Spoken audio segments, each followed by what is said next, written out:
기대해. 나에게 주신 하루를 때론 피곤하고 일어나기 싫고 널 깨우는 알람 소리에 짜증도 나겠지만. 안녕하세요. 오늘도 부른 말씀 권순민 목사입니다. 쉬지 않고 나를 지키셨네. 오늘을 나에게 주셨네. 새 말씀 안에 주가 주신 사랑과 은혜와 능력. 목요일 아침이 밝았습니다. 무더위가 가뜩이나 힘든 우리의 일상을 더 지치게 만들지만 우리의 영혼을 소성시키시는 하나님의 말씀으로 오늘 하루를 힘차게 시작하시기 바랍니다. 오늘 우리가 은혜 받을 하나님 말씀은 예레미야서 49장 1절에서 3절까지 말씀입니다. 암몬 자손에 대한 말씀이라. 여호와께서 이와 같이 말씀하시되 이스라엘이 자식이 없느냐 상속자가 없느냐 말감이 갓을 점령하며 그 백성이 그 성읍에 사는 것은 어찌 됨이냐. 여호와의 말씀이니라. 그러므로 보라, 날이 이르리니 내가 전쟁 소리로 암몬 자손의 랍바에 들게 할 것이라. 랍바는 폐허 더미 언덕이 되겠고 그 마을들은 불에 탈 것이며 그때 이스라엘은 자기를 점령하였던 자를 점령하리라. 여호와의 말씀이니라. 아멘. 오늘 설교 제목은 은혜를 잊은 암몬입니다. 사람에게는 질투라는 본능이 있습니다. 많은 사람들이 이 질투라는 감정이 워낙 보편적인 감정이라 그것을 죄로 여기지 않는데요. 하지만 질투는 분명 악한 것입니다. 질투에 대한 사전적 정의만 봐도 그렇습니다. 세상은 질투를 이렇게 정의하더군요. 남을 부러워하는 감정, 또 그것이 고양된 격렬한 증오나 적의 혹은 왜곡된 사랑의 한 형태로서 사랑하고 있는 상대가 자기 이외의 인물을 사랑하고 있을 때 일어나는 감정을 말한다. 즉 요약해 보면 이런 겁니다. 단순하게 남을 부러워하는 감정을 넘어서서 그것이 증오나 적의로 발전될 때 우리는 그것을 질투라고 부릅니다. 이 질투로 인해서 얼마나 많은 사람들이 힘들어합니까? 이 감정으로 인하여 상처를 받고 또 혹은 누군가의 생명이 위협당하지 않습니까? 또 이 질투라는 감정으로 자기 자신을 파괴적으로 몰고 가는 사람이 얼마나 많습니까? 세상에서 일어난 대부분의 죄가 바로 이 질투라는 감정으로 인하여 일어났다는 사실을 아십니까? 세상이 창조된 이후 첫 번째 살인사건도 이 질투로 말미암아 일어났죠. 첫 번째 사람이었던 아담의 아들인 가인과 아벨의 이야기를 모두 아실 겁니다. 형 가인은 동생 아벨이 자신보다 하나님의 사랑을 더 많이 받는 것 같다고 그를 질투하여 그를 죽였습니다. 그뿐입니까? 사울은 다윗을 질투하여 죽이려 했고요. 신약의 바리새인들도 예수님이 대중으로부터 인기를 얻으니 그것이 싫어 예수님을 죽이려 모의했습니다. 가인, 사울, 바리새인들, 이들에게는 바로 하나의 공통점이 있습니다. 무엇이냐? 그들은 모두 다 하나님으로부터 큰 은혜를 경험했던 사람들이라는 겁니다. 하지만 그들은 금세 그 은혜를 잊었습니다. 그렇게 자신이 받은 은혜를 망각하니 바로 질투라는 죄에 쉽게 넘어지게 된 것입니다. 오늘 본문에도 그렇게 받은 은혜를 망각하고 이 질투라는 죄에 넘어가 형제라 할 수 있는 이 이스라엘을 심각한 위기로 몰고 가는데 앞장섰던 한 민족이 등장합니다. 그들은 누구인가요? 바로 암몬 족속입니다. 암몬 족속은 누구인가? 그들의 민족성을 이해하기 위해서는 창세기의 아브람 스토리까지 거슬러 올라가야 합니다. 그들의 조상은 아브람의 조카였던 롯입니다. 롯은 소돔과 고모라가 심판을 받을 때 가까스로 살아남은 사람입니다. 창세기는 그가 이 술에 취해 잠들어 있을 때 그의 딸들이 아비와 동침했다고 하지요. 그리고 그 딸들이 아들을 낳았는데 장차 그 아들들로 말미암아 이 모압과 암몬이라는 족속이 탄생했다고 합니다. 이처럼 모압과 암몬은 부끄러운 출생 기록을 가지고 있습니다. 하지만 그럼에도 불구하고 그들이 아브라함의 후손 또 혹은 친척, 먼 친척이라는 이유로 하나님은 그들에게 은혜를 주셨습니다. 바로 기업을 선물로 받은 것이죠. 신명기 2장 19절을 한번 읽어드리도록 하겠습니다. 암몬 족속에게 가까이 이르거든 그들을 괴롭히지 말고 그들과 다투지도 말라. 암몬 족속의 땅은 내가 내게 기업으로 주지 아니하리니 이는 내가 그것을 롯 자손에게 기업으로 주었습니다. 아멘. 이 죄악 중에 출생했던 그들이라 할지라도 하나님은 아브라함과 한 피줄이었던 그들을 결코 잊지 않으셨다는 겁니다. 즉 그들은 하나님 앞에 은혜를 받았습니다. 하지만 그들은 그 은혜에 걸맞는 삶을 살지 못했습니다. 오히려 이스라엘을 시기하며 이스라엘이 망하기까지 그들이 망하기를 간절하게 기도했습니다. 그리고 사사건건 이스라엘의 발목을 잡으며 호시탐탐 그들의 땅을 노렸습니다. 제가 성경에 기록된 이스라엘을 향한 이 암몬의 행적들을 한번 나열해 드리겠습니다. 먼저 그들은 북이스라엘이 아수르의 침략을 받을 때 이스라엘의 국력이 약해진 틈을 타서 이 강 건너에 있던 루벤과 갓지파의 영토를 빼앗았습니다.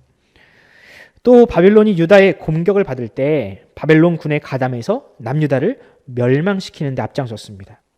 결국 이 남유다가 멸망했을 때 그 누구보다 기뻐했던 것이 바로 이들이었습니다.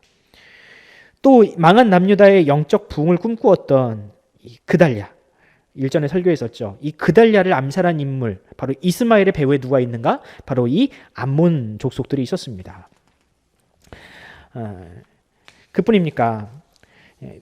이 암몬은요, 남유다의 멸망이 결정적인 원인이 되었던 이 몰렉이라는 우상을 남유다에 수출한 바로 그런 국가였습니다. 여러분 몰렉을 아실 겁니다. 몰렉은 어떤 우상입니까? 부모가 자식을 제물로 바치게 만드는, 죽게 만드는, 하나님이 가장 미워했던 우상이 바로 몰렉이 아닙니까? 그런데 이 몰렉의 원산지가 어디냐? 바로 암몬이었다라는 것이죠. 오늘 본문은 바로 그런 암몬을 향하는 하나님의 심판의 말씀입니다. 오늘 본문에 의하면 그들은 하나님 앞에 철저하게 진멸을 당할 것이며 그 땅은 눈물과 통곡의 땅이 될 것이라 하나님은 그렇게 예고하고 계십니다. 그렇다면 오늘 본문이 우리에게 주는 교훈은 과연 무엇인가? 은혜를 망각하면 그 누구도 암몬처럼 될 수 있다는 것입니다. 처음에는 하나님의 백성처럼 보이지만 이 시기와 질투라는 죄에 빠지면 금세 하나님과 원수가 될 수 있습니다. 여러분 지금 우리 주변에도 그런 암몬과 같은 세력들이 얼마나 많습니까? 여러분 그들이 과연 누구일까요? 그들은 교회 밖에 있을까요? 아니요. 암몬이 이스라엘과 한 형제였던 것처럼 암몬과 같은 대적은 바로 교회 안에 있습니다. 예전에는 적이 교회 밖에 있었던 때가 있습니다. 로마와 같은 악한 이 국가 권력이 이 교회를 이게 심각하게 박해할 때가 있었죠. 또 혹은 대중문화가 이 교회를 위협하던 그런 때가 있었습니다. 여러분 그때는 우리의 적이 누구인지 피하 식별이 굉장히 용이했습니다. 왜냐하면 적이 너무나 뻔하게 보였으니까요. 하지만 지금은 그렇지 않습니다. 사단은 지금 교회 안에 들어와 있고 교회를 우상으로 만들고 목회자를 우상으로 만들었습니다. 예전에는 이 암몬이라는 나라를 통해서 이 몰렉이라는 우상을 만들어 하나님의 백성의 마음을 빼앗았다면 지금은 이 교회와 성도들의 마음 속에 교만과 시기라는 마음을 심어놓고 교회 안에서부터 이 교회를 무너지게 만들고 있습니다. 사랑하는 성도 여러분, 여러분들도 지금 느끼시겠지만 한국교회는 큰 위기에 빠졌습니다. 그런데 이 위기의 원인이 누구인가? 그 책임이 누구에게 있는가? 여러분 바로 우리의 죄가 만들어낸 결과입니다. 우리의 교만, 시기하는 마음, 사랑 없는 마음, 이 욕심으로 인하여 교회가 병들어 버렸습니다. 저는 이럴 때일수록 우리가 기본기로 돌아가야 한다라고 말씀드리고 싶습니다. 우리가 암몬처럼 하나님의 은혜를 망각하지 않게 해달라고 기도해야 합니다.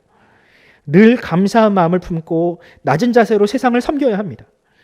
교만과 질투와 시기를 버리고 하나님이 우리에게 허락한 것에 감사하는 마음을 우리는 절대로 놓쳐서는 안 됩니다. 한국교회가 이것만 잘 지키면 어쩌면 이미 너무 멀리 와버렸을 수도 있지만 그래도 우리가 다시 세상의 신뢰를 회복할 수 있지 않을까요?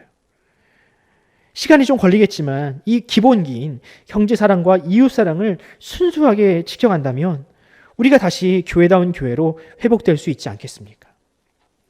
교회의 회복, 교회의 부흥, 그런 것은 다른 것에 있지 않습니다. 우리가 암몬처럼만 되지 않으면 됩니다. 암몬처럼 하나님의 은혜를 망각하지 않으면 됩니다. 형제를 공격하고 비판하지 않으면 됩니다. 우리 교회와 성도들이 그런 기본기부터 회복하는 그런 한국교회의 회복의 마중물이 되기를 간절히 소원합니다. 기도하겠습니다. 하나님, 주님의 은혜를 감사합니다. 한국교회가 또 우리들이 지금 이만큼 살고 또한 이만큼 숨쉬고 이만큼 누린 것은 모두가 다 하나님의 은혜 때문입니다. 하지만 우리가 너무나도 교만하여져서 세상의 소리에 귀 기울이지 못하고 또한 우리가 지켜야 할 그런 기본적인 성도의 기본기마저 잃어버려 지금 한국교회가 너무나도 큰 위기에 빠져 있습니다. 하나님, 우리를 불쌍히 여기시고 마치 이스라엘 백성이 하나님 앞에 그렇게 철저하게 회개했던 것처럼 또한 초대교회가 이웃사랑을 그렇게 철저하게 실천했던 것처럼 주님, 우리도 그렇게 주님 앞에 회개하며 우리의 기본기로 돌아가길 원합니다. 주님, 우리 한국교회에게 회복의 영을 허락하시고 회개의 영을 허락하여 주시옵소서. 그리하여 우리가 이 세상으로부터 다시금 신뢰받고 칭찬받는 그런 교회로 우리가 거듭날 수 있도록 또한 하나님 앞에 칭찬받는 교회로 거듭날 수 있도록 주여 우리 한국교회를 주님께서 살려주시옵소서.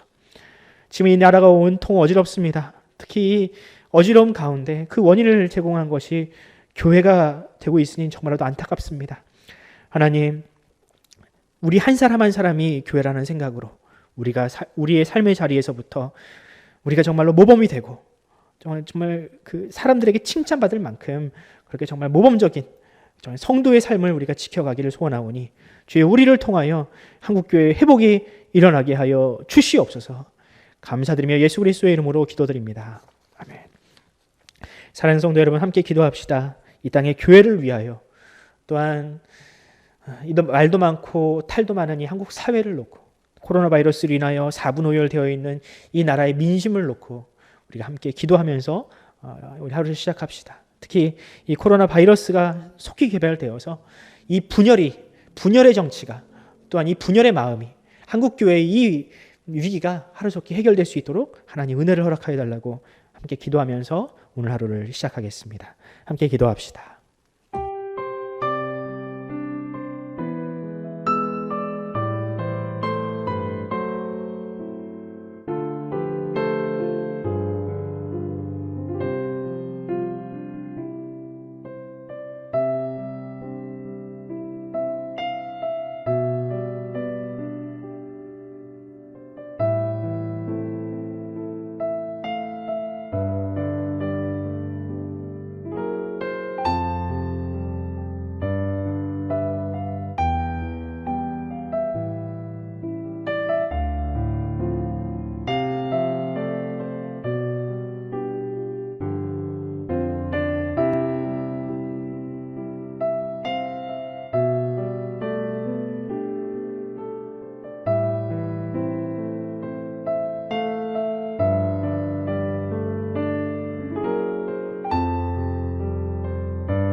아멘.